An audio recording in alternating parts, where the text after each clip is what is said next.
There is nothing better than this moment, the way you currently are, and this moment is the only place you'll ever be. There's lots of things happening and lots of changes happening. On the human level, there might have been a picking of things that are more pleasurable or painful and worked out better and been more successful or unsuccessful. But this is only pleasure and pain. It's not about your contentment. Contentment, your purpose, your true being is beyond pleasure and pain and beyond being content or discontent.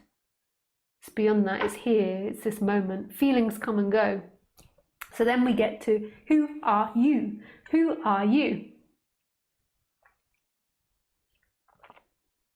So who you are is this baby, this moment.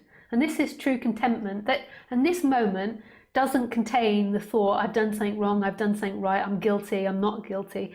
Those are thoughts that come and go in this. So it's not that this moment inherently contains those thoughts or those feelings, they come and go in it. What happens is in the human, there seems to be this functioning that claims all of this and then makes it into a center and makes it into a person that's interacting and looking out at the world. And then you imagine this person to be you.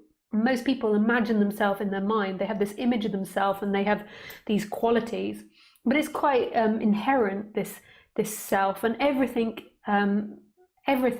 becomes part of you.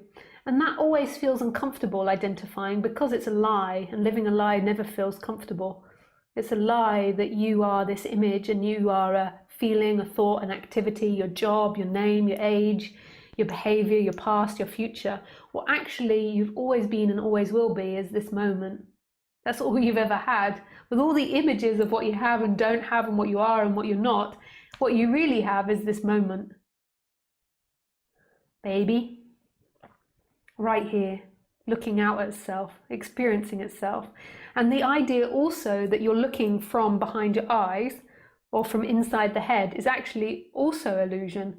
When you come right down to this moment, you'll see there's no difference between the looking and the looked at, the hearing and the heard, the feeling and the felt, the smelled and the smelt. I don't know.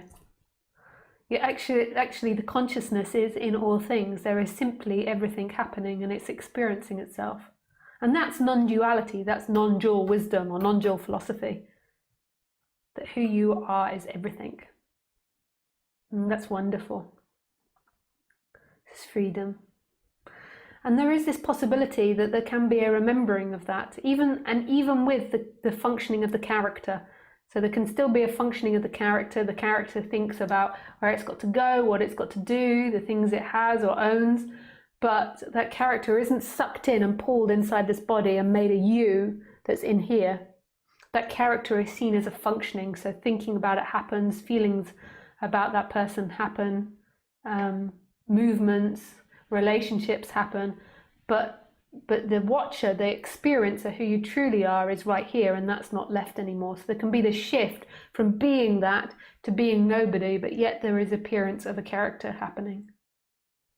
And that to me is freedom, that movement. It doesn't mean that the character gets everything right. It doesn't mean that the character never gets angry or has worry or has stress or has indifference or dislike or jealousy.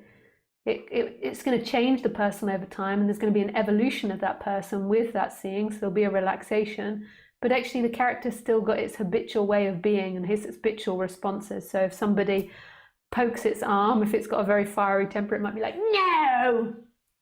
Or if somebody steals, there might be a bit of violence or anger that comes out.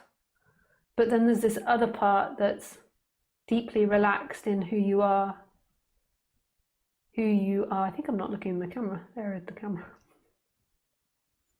Who am I talking to? Who you are.